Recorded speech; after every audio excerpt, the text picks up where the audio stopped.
Good evening. This is Congressman John Carter from the 31st Congressional District in Texas. That door is open. Do you recognize that? Okay. I'm sorry. Just didn't want somebody making a bunch of noise out in the hall. You wouldn't be able to hear me. Welcome to our webcast. We do these occasionally. It's a way to get the people an opportunity to have a discussion with me over the internet. This is probably one of the most stressful times in the history of the Republic on issues that are potentially can affect every man, woman, and child in the United States and possibly the world, and that is dealing with this issue of the accumulation of massive amounts of debt in the last 4 years. I think everyone is aware that we have now borrowed and spent more money in the last 2.5, almost 3 years than we spent in the entire history of the Republic prior to that time. And we have got now accumulated massive amounts of debts in the trillions of dollars, and $1 trillion is almost beyond the conception of a normal human being as to what it is. It is so much money, and we've run massive deficits, about $1.5 trillion. $1.5 trillion for the last 3 years, 2.5 years. Each year, we've been accumulating that much debt. This is borrowed money. This is the same thing as running up your credit cards, except the interest rates are better, but that's not it. And we've now reached a debt ceiling again. Now, the debt ceiling has been reached since I've been in Congress multiple times. It's not unusual for it to be reached, but to be reached with the amount of accumulated debt that we have today has never happened in the history of the Republic. This is the most accumulated debt we've ever had in the history of this Republic, and now we're facing the necessity of raising the debt ceiling. And the first thing people say is, well, why would you raise the debt ceiling? And one of the very difficult concepts for many to understand, and you have to realize that the dollar is basically the world standard. Our currency is the standard that the world bases its economy around. So when you're sitting in Greece, which is right now, riots in the street and on the edge of bankruptcy, the people who are dealing with their finances are dealing with them as they relate to the American dollar. We are the world standard. The people who tell us and talk to us about this debt ceiling tell us that if we don't extend the debt ceiling, then there comes a time, and at least Treasury Secretary Geithner has given us as the drop dead date, if you will, of the 2nd of August. I don't think that's truly a drop dead date, but it is when we reach crisis stage, to where decisions would then have to be made as to what obligations the federal government would pay and would not pay based upon the revenues that come into the country. And so whatever we have in the way of revenues or any kind of reserve funds would have to be gone into, and there are not a lot of reserve funds except in certain areas, would have to be gone into because they don't have the ability to go seek assistance by borrowing further money to meet our obligations. That seems to be a very simplistic version of what we're facing here. The question is, can we meet our obligations, all of our obligations? And the decision would, if we don't raise the debt ceiling, and the decision would be as to who would be paid, would be basically between the Treasury Department and the President of the United States. What kind of obligations would we be talking about? Well, first, you have to maintain the debt.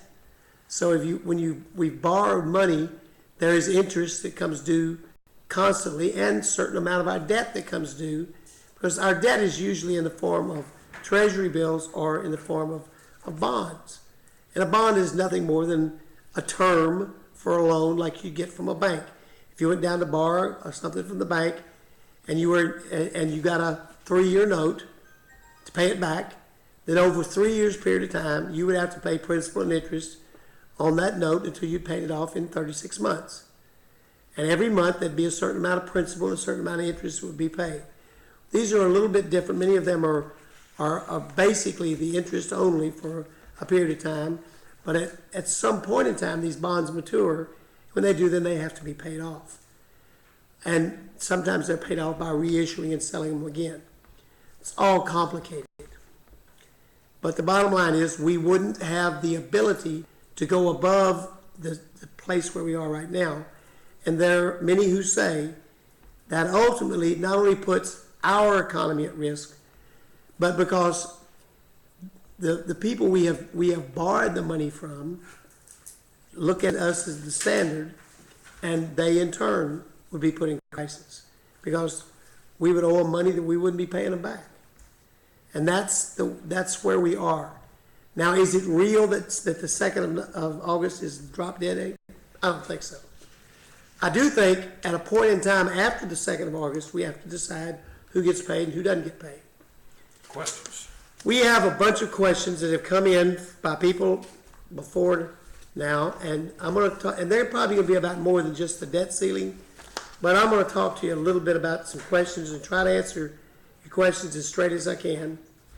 And I want to first start off by saying one of the things that's not good for our country is to think that we are not capable of solving our problems, because we are.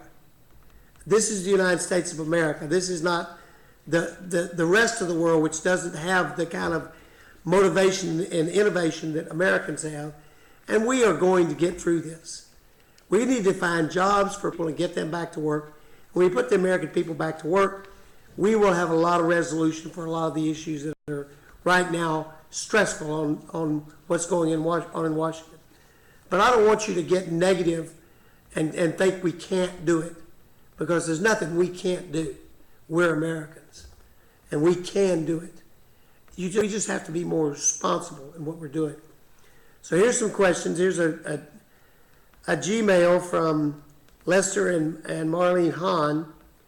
Will you vote for raising the debt ceiling? I'm going to tell you my position on the debt ceiling. If we're not going to do real, not accounting gimmicks, but real, honest cuts in spending that are substantially more than the amount that they're asking to raise the debt ceiling, and my choice would be at least twice what they're asking to raise the debt ceiling. And if we're not going to do it, have those cuts, I'm not going to vote to raise the debt ceiling.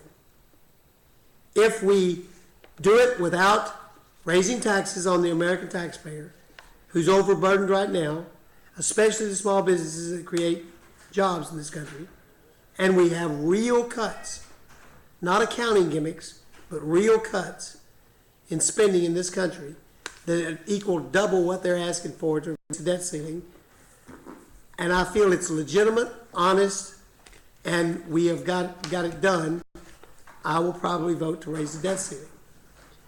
However, short of that, I'm not going to vote for it. And right now, I take the position, and it's a position that's contrary to our leadership. I take the position that when our founders set forth in the Constitution how our government's supposed to work, they said, it's very simple. The legislative process is as follows.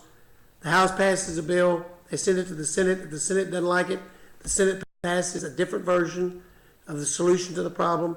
They send it back to the House. If both don't agree, they go to a conference committee where the Senate and the House negotiate with each other, not the President of the United States, but the Senate and the House. And then when they resolve their differences, they pass a bill that both houses can vote for. They send that to the President. If the President doesn't like it, he vetoes it, and we start over, or we override his veto. But we're not doing that, and I don't like the process we're going through. I have said it to our leader, our speaker. I believe we should pass what the House thinks the right thing to do, which is cut about $4 trillion worth of spending. I think we should send it to the Senate, and if they don't like that, instead they think a better idea is to raise taxes, then let them pass their tax bill or whatever they come up with, and let them get to work and do their work, and then send it back to us, and then we'll go to the House and Senate will negotiate where we compromise, and the president can have some input. But I don't like this idea of us bypassing the legislative process and going over and negotiating the solution to this problem. But I may be one of a small group of people that feels that way. But I honestly believe our system is designed to work, and regular order, as we call it, is the solution to this problem. Now, that's internal politics for me. But I wanted to tell you that. So if we get legitimate spending cuts that are going to save this country money and start turning around the way we act and obligate ourselves up here, I'll probably vote to raise the debt ceiling. Do you see any compromise on the debt ceiling that can be made with the Democrats that does not continue their spending binge? Yeah, this is from Dennis Pumphrey in Round Rock. Yeah, our compromise is not going to be that we continue spending as usual. We're going to cut spending, and hopefully it's going to stay cut. We're going to say we can't afford this. We're going to have to start saying, my daddy used to tell me the real world is the world of what you need, not what you want. We all want everything, but what do we need to keep this government and this country running on an even keel? And there's certain things we need. We need to defend our country. We need to defend our borders. We need to have troops that can protect us from people who would harm us. We need to provide a lawful society. We need to deliver the mail. All the things that are set out in the Constitution. But we don't need, some of the things that we now provide at the level of the government. And we need to figure out not what we want, but what we need, and do our spending accordingly. And if we do, I think we can reduce spending substantially. So no, I don't expect it to stay. I am not going to favor anything that keeps us on a spending binge. If it does, I'm not going to vote for it. Will you compromise when the votes are cast to raise the debt ceiling? I will. If we have cut spending more than raising the debt ceiling, I think it's probably, if you call that a compromise, I think the consequences of not raising the debt ceiling ultimately will be harmful to the world's economy and our economy. And for example, at some point in time, we're going to have to choose between paying our debt if we don't have the ability to keep our debt flowing without the interest rates going up. Right now, our interest rates are like 1% and 2%. If we look like we're going to default as we start to refinance our debt, it could go to 5% or 10%. And you think we got debt now, wait till we got 10% interest to pay. So there's reasons to work it out, but I'm not going to compromise if it's not real spending cuts. I will vote no. And I won't vote to raise taxes. It's not the right thing to do in a recession. Will you vote against any increase? No, I won't. I can't. Under normal circumstances, without cuts, I will vote every time not to raise the debt ceiling. If we figure out a way to cut spending, I probably will vote to raise the debt ceiling. How can we stop behind the door meetings like the one in this budget? I just told you what I stood for. I have asked for it. It's not happening right now. If they don't make a deal that's real, then hopefully we'll go back to regular order. Border security. How far are we away from securing our border? Right now, we're a long way away from securing our border. We're doing some stuff that we think will help secure the border. And I have a bill, H.R. 2217. Can the camera be turned to look at that? Let's see. Yeah. Anyway, I've got a poster back here. It's the Southern Border Sheriff's Bill. It's what it's called. We will increase a 30% increase in southern border deputies. All sheriff's departments on the U.S. southern border will have and receive. Maybe you can see this. I can't see it without holding it like this. We'll increase the number of deputies, and you got to remember that we got places like some of our counties in Texas that are as big as the state of New Jersey. Our counties, Hudspeth County and some of those out there, Brewster County. Those are huge, gigantic counties. And that sheriff has one deputy. So we increase the funds available for them to hire deputies. A program patterned on the Department of Defense Community Impact Aid to local schools. You know, local schools where our federal take Fort Hood. Fort Hood takes up almost 2/3 of Coryell County. They don't get any taxes off of that land, so they have what they call impact aid, which is available. And basically, since World War II, DOD has provided a formula base for grants to county schools systems to offset the cost of local taxpayers of a military base. The Board of Sheriff's bill provides the same type of aid to the sheriff's departments to offset the cost of their having to police up the southern border. And then the community impact aid will provide full cost of fielding deputies to include covering their patrolling, hiking, training, arms, equipment, and vehicles, and immediate funding for small counties to have additional deputies. And a cut-as-you-go funding is sourced through the existing DHS budget. What that means is the Border Patrol is doing a good job with what they've got, and it is their duty to take care of our borders. But I believe that we need to have it at a minimum, our sheriff's departments adding deputies and helping back up that border and defend that border. It is not just economic immigrants coming across looking for jobs. In fact, those people don't come over here looking for jobs because we don't have any jobs right now. But it's the drug dealers and the human traffickers that are coming across the border that is frightening, and every Texan should be scared of it. So that's why I've got that bill, and I have overwhelming support from every sheriff in the state that I know of. It will help us back up the Border Patrol's issues. I have asked for National Guard troops on the border, 10,000 National Guard troops on the Texas border. And that's something we're trying for. But if the question is how secure is the border today, it is not secure at all. Are our borders more secure than a couple of years ago? No, they're not. They're worse. Because the cartels are now operating up and down the border from San Diego to Brownsville, and the cartels are organized crime, the same kind of organized crime as the mafia, except a different group. They are dangerous, they are vicious, and quite honestly, they've killed almost 40,000 people in the border area in the last 18 months to 2 years. We vote to secure the borders and change our immigration policy, yes.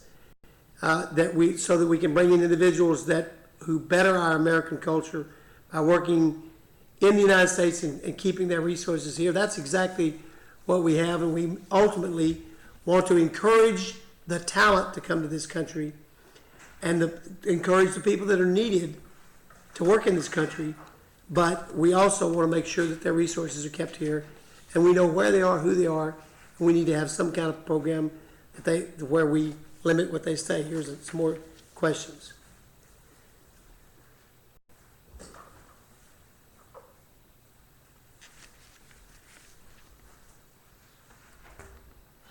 Is Operation Fast and Furious, is that the gun runners? Well, this comes from Jody McDaniel. The Department of Justice and the Alcohol, Tobacco, and Firearms came up with one of the stupidest ideas ever known to man, that they were going to mark some kind of automatic weapons and sell those or trade those across the border and track them to see where they went, which is absolute insanity. Whoever came up with this has nothing between his ears whatsoever. It's the stupidest thing I've ever heard. But now we put around 2,500 automatic weapons in the hands of evil criminals, organized crime elements, all up and down the border under this stupid plan called Operation Fast and Furious. It's dumb.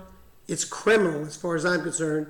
And I will say that our Oversight Committee of the House is holding hearings every day trying to get to the bottom of this stupid idea and who authorized it. And it's looking like the Justice Department had something to do with it. That is the dumbest thing I have ever heard in the 20 years of dealing with law enforcement, I can't imagine anyone that would think it was wise to put dangerous automatic weapons in the hands of criminals under some tracking program. It's insane. That needs to continue to be investigated, and heads need to roll. Okay, here's a question from Gmail. Let's get serious. Reduce the entire federal budget by 10% across the board. That's all departments and salaries. Frank Pollock, Georgetown, Texas. Frank, that's one way we can do it. The 10% across the board won't get it done.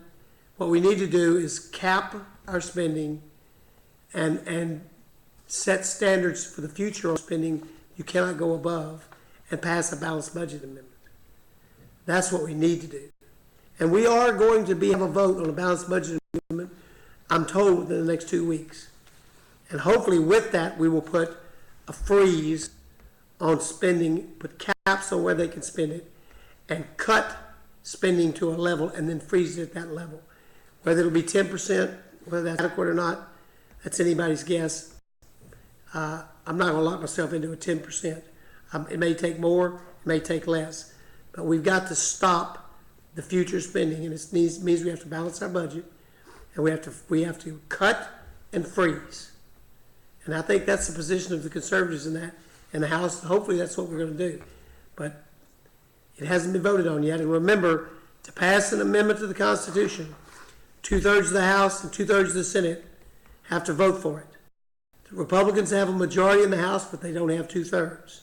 That means Democrats have to vote for it. The Democrats have a majority in the Senate, but they don't have 2/3. So it's going to take one party cooperating with the other party to pass this amendment. The Democrats are opposed to a balanced budget amendment. So in the House, we might get it done with the help of some of the more conservative Democrats. In the Senate, it's twice as hard because you've got to get 2/3 of the votes in the Senate. That means a lot of Democrats will have to cross over in the Senate to get it done. But just because it's tough doesn't mean we shouldn't try. If we get it, then it has to get it in the Constitution. 3/4 of the states have to ratify it. That means 3/4 of the legislatures in the United States have to ratify it. Would you trust what Tim Geithner has to say? Can't we just pay the debt first, period? I don't trust anything Tim Geithner has to say.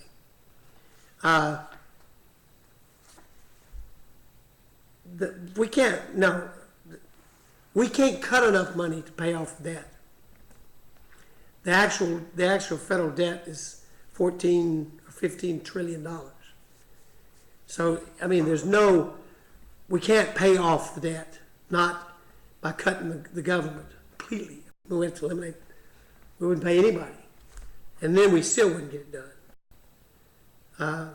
But we can, if we don't pass the debt ceiling, they can maintain the debt from revenues, but eventually some programs would have to be cut, and then you start getting into the things that scare people, like Medicare, Medicaid, Social Security, and I'm not trying to scare anybody, so don't say I'm saying those things are going to not get paid. Soldiers pay. Many of the things that are emotional issues and critical issues for Americans ultimately could become at risk and used as a pawn to try to get people to vote a certain way. That's why you have to at least consider raising the debt ceiling if you get a certain number of cuts. Will you vote for fair tax? I guess fair taxes is, I assume you mean the fair tax. If we propose the fair tax, I support the fair tax, which is the national sales tax. Okay.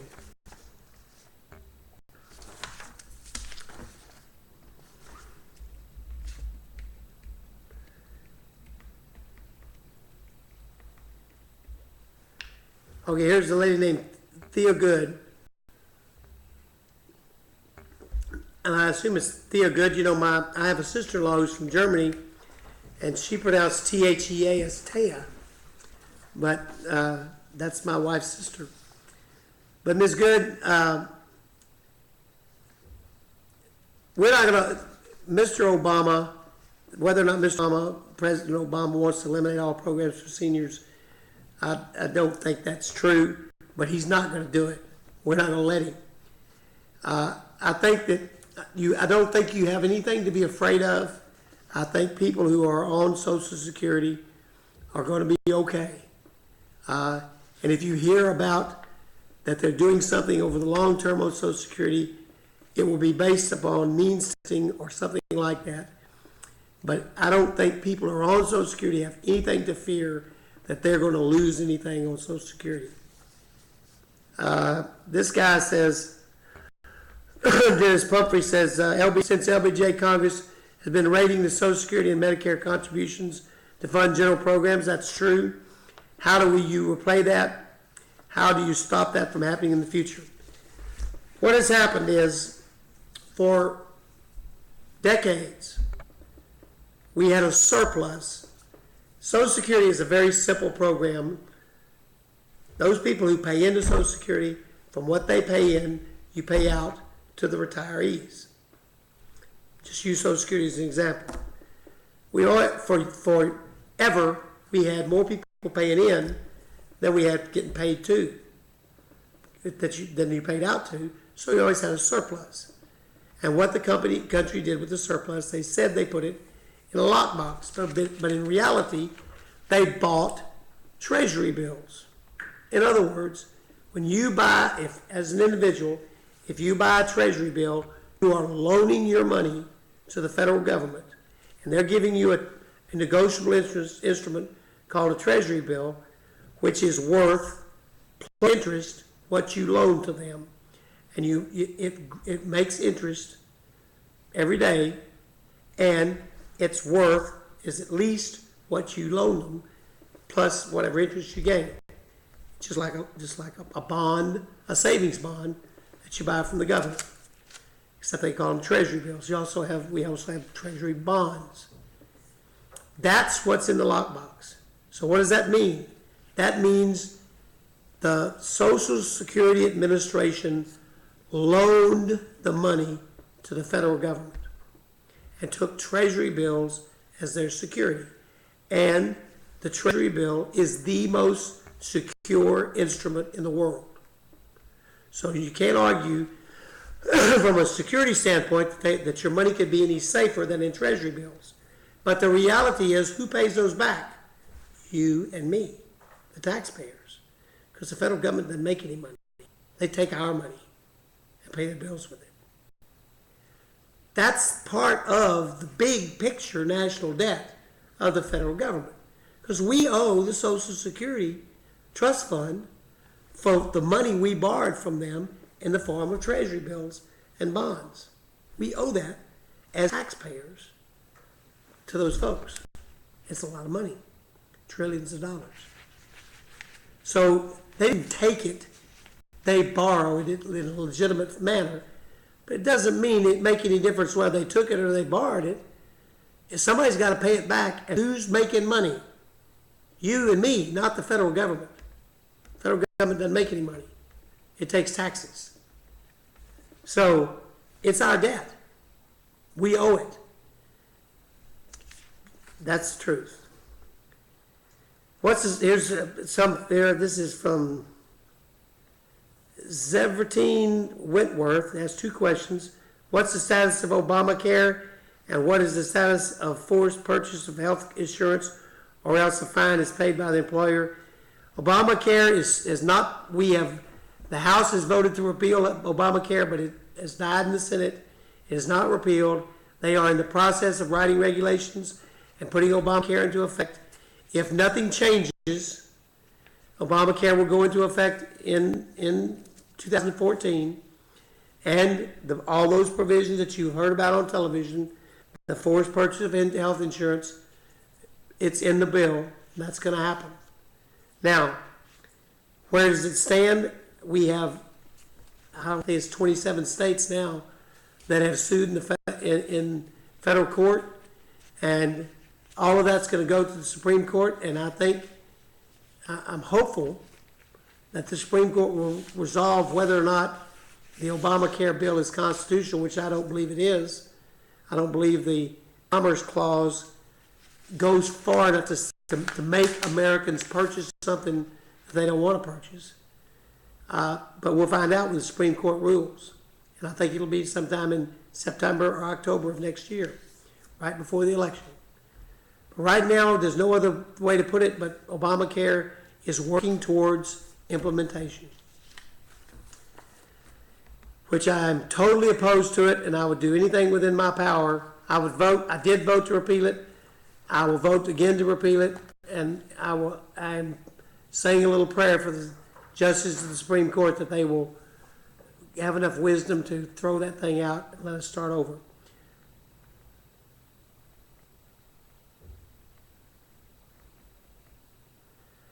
Okay, this is from Linnell Haney. Linnell, I don't know Agenda 21.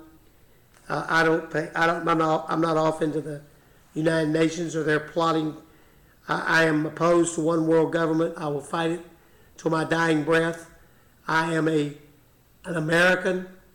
I intend to stay an American, and I think the right place for America is to be American. And I am not for a one world order or one world government. And if that's what Agenda 21 is doing, I'm going to fight it until I'm dead. Obama. Why does it appear that Congress is afraid to investigate Mr. Obama for his violations of law, cover-ups by his administration of justice, voter intimidation, voter fraud, falsification of documents? This is Darlene Piper, Sun City, Georgetown. Darlene, I am as disappointed in the Justice Department of the United States as you are. Now it's one of the most political instruments in the history of our country, and everything every issue you raise is something that we should all be concerned about. I will say that Chairman Issa of the Oversight Committee is holding investigative hearings and subpoenaing records on all these issues today. Whether that will something will come of that, I don't think it's because Congress is afraid of them. I think it's because of the nature of how the tools that we have in our possession to do this. But we are looking into all of these things. Okay, that's just about. Okay, here's some good questions here. This is from, and again, Dennis Pumphrey. What are you doing for job creation? Well, Dennis, we have tried the Keynesian theory that Mr. Obama puts forward of a stimulus, and it was an abject failure. And I'm not a Keynesian in economics. I believe that the only reason people are not creating jobs right now is because there is too much unknown out there. One of the things that's creating that unknown is the creation of federal regulations at every level by the various departments like the Environmental Protection Agency and others that are making people realize that they don't know what the playing field looks like as they plan for the future in their business. And until they have a clear picture of what the world is going to look like in the next 10 years, they're sitting on their money and they're holding on, waiting for a clear picture.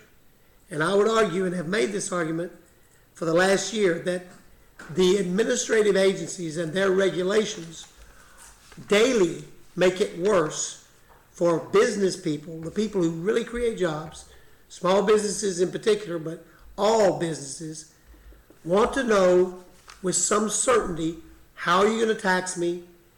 What is the obligations of our country? Are we going to be able to pay our debts?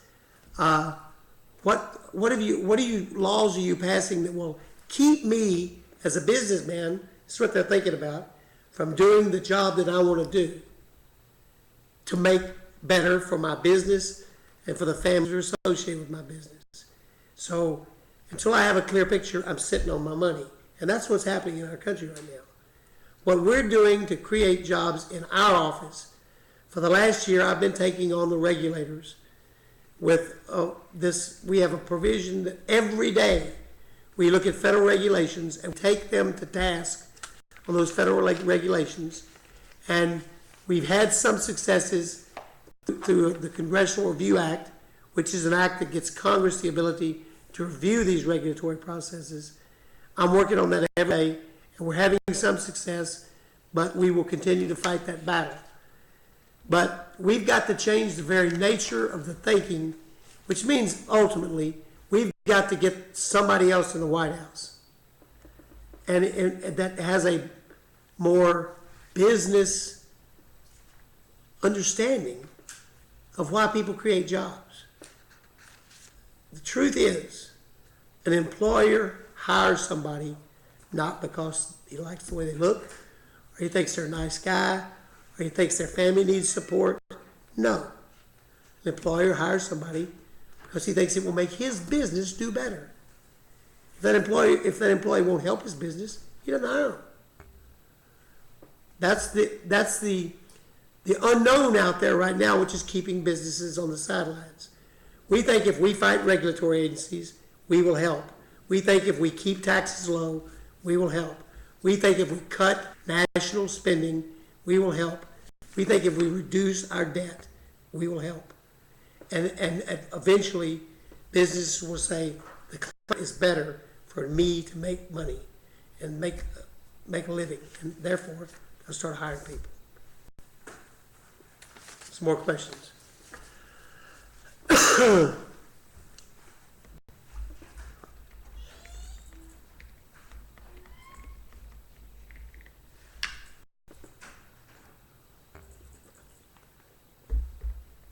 Bobby Dunn, how do you propose to pay for hiring all the personnel to secure the border? If the drug dealers scare you, what are you doing to stop American drug use? First off, the drug dealers don't scare me. Lawfulness is something that scares me on behalf of the American public. I spent 20 years. I will put my record of putting people in prison for breaking the law against anybody in America. I have put literally thousands of people in jail for breaking the law. I have sentenced multiple people to death for the death penalty. I am not afraid of fighting the fight against crime. So don't think that I'm scared of drug dealers. Drug dealers were scared of me when I was a judge in Williamson County. So I have no problem with dealing through the court system with getting rid of drug dealers. Now, the issue of the American drug use is a sociological issue that is as much your obligation as mine, Bobby Dunn, because the truth is our society has created an atmosphere that enhances drug use. And that's Congress can't fix that. We have to fix that as Americans. And we're not doing it. And we're condoning it. And we've gone to a relative view of, well, it's not all that bad view on a whole lot of drugs in the country. And when you start tolerating misbehavior, you get misbehavior. That's what works. And if you tolerate lawlessness, you get lawlessness. My position on the border is it's a lawless community. I'm not afraid of it. I'm afraid of what lawlessness can do to honest, hardworking American citizens. And I think it's our obligation to provide the law enforcement necessary to arrest, prosecute, convict, and incarcerate, or in the cases of capital murder, put to death those who would be that lawless. And I'm 100% for that and will be for the rest of my life because I've spent my entire adult life doing that. So make that very clear. Drug use in America is the obligation of every American. When you laugh off a marijuana joke on television, you're accepting marijuana as a part of our society. When you say there ought to be marijuana under certain circumstances, or cocaine under certain circumstances, you are liberalizing, as American citizens, you're liberalizing the thoughts about these drugs. If these drugs are bad, we need to deal with them. And we're losing the courage as a people to deal with some of these major issues. But it's not up to the government to fix every woe. It's up to us to fix the woes. Can you please stop the TSA from violating our rights? There are several bills about the searches that are going on by the TSA. They're offensive. They're even being expanded. This is Donna Johnson. And I think we will see a lot of restrictions on TSA in the next year. I truly do. Now, I think the x-ray machines are going to stay there. I think that the groping and the hand touching there will be circumstances when that's required, just like in any law enforcement situation. But I think we'll do better on that and secure you in your person. But I think that you're not going to ever see us going back to where we were before we were attacked on 9/11, because I just can't. If we go back there, we're going to be in trouble.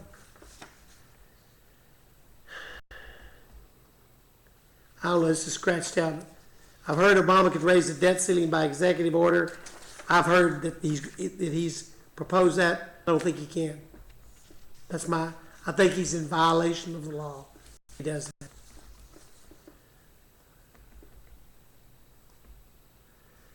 Will the Republicans demand Holder and Napolitano resign over Fast and Furious?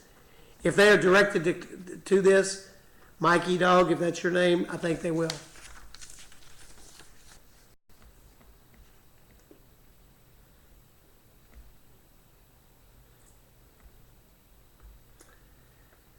Someone has asked a question that I don't really understand. This is Frank Castaneda of Austin. Ending federal marijuana prohibition of 2011, 2306. I am not familiar with that bill. It sounds like some kind of legalization of marijuana, and you cite Lamar Smith. I know Lamar Smith well. I served on his committee for one term in Congress. We have lunch together every Thursday, and Mr. Smith is not for legalizing marijuana. And if this is a medical marijuana or a legalization of marijuana bill, I don't know what it is, but Lamar Smith's not supporting it, I would almost bet. So I don't know what it is. But my position is clear. I believe that you should enforce the law. That's it. That's all the questions I've got. These are not easy times. These are not easy answers. I try and continue to try to shoot straight with everybody that I talk to. I've told you the truth. It's not a popular place. If I had my way, would never vote to raise the debt ceiling, because I think we got to turn the ship of state around, going the other direction. But the world economy, we don't want to crash the world economy. So if they give us the cuts necessary to start this government spending back in the direction it should be, which is less and less and less, I will probably vote for the debt ceiling reluctantly. If I thought and knew that not voting to raise the debt ceiling was as simple as not increasing your limit on your credit cards, I would never vote to increase the limit. But it's not that simple. I think I've explained that. Here comes a few more questions, I think.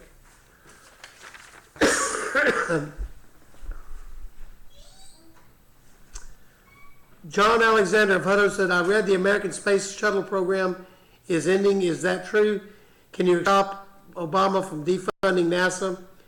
We have done everything we can. We have put funds back in the budget process. As Republicans, the American Space Shuttle program is ending next week, with the last shuttle going up and down to the International Space Station.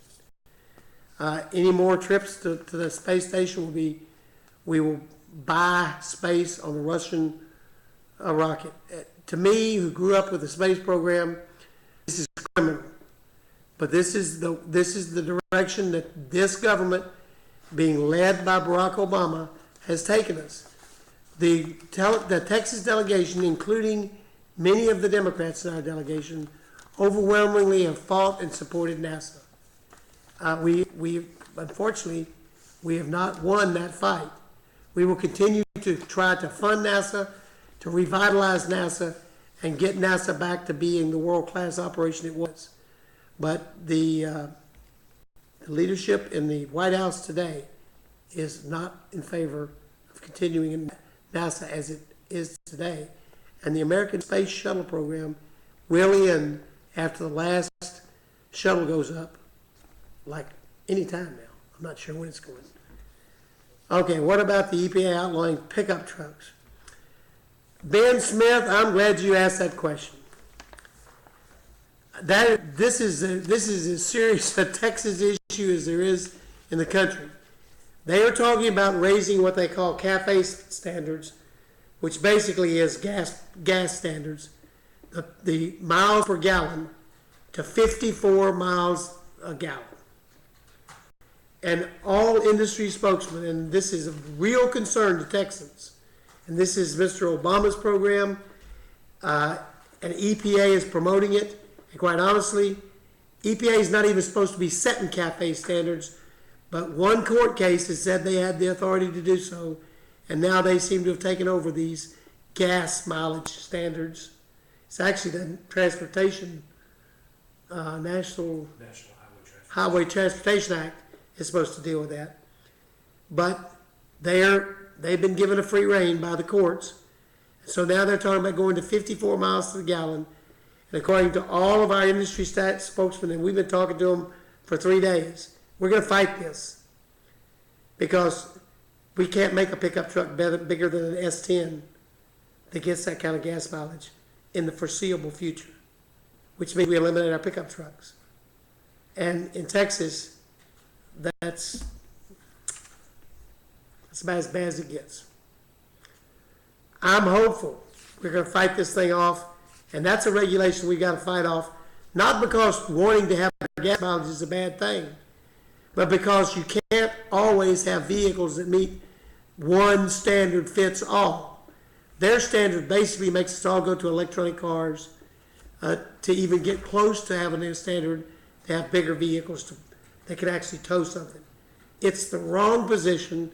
It goes back to their nirvana that we talked about 3 or 4 broadcasts ago, where I said the world the Democrats in transportation and housing want to live in is everybody lives in a city and they all ride public transportation. I think that is insane. I oppose it. I will fight it to my dying breath. It is not Texas. It is not our world, and we don't want to live in it.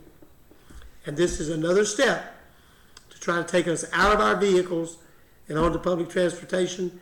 And all of us need to stand up and fight and let our voices be heard, that we have the right in our state, our big, gigantic state of Texas, to drive the vehicles that we choose to drive. And if we pay for the gas, we'll pay for the gas. I think this is horribly intrusive, as bad as it gets by the federal government. And I, for one, am going to fight it with every ounce of breath I've got left in me. Great question to end the whole thing on. Texas, you don't need to worry about your Social Security near as much as you need to worry about your pickup trucks. And this is a war we got to win. Thank you, everybody. God bless you. God bless the great state of Texas. And God bless the United States of America.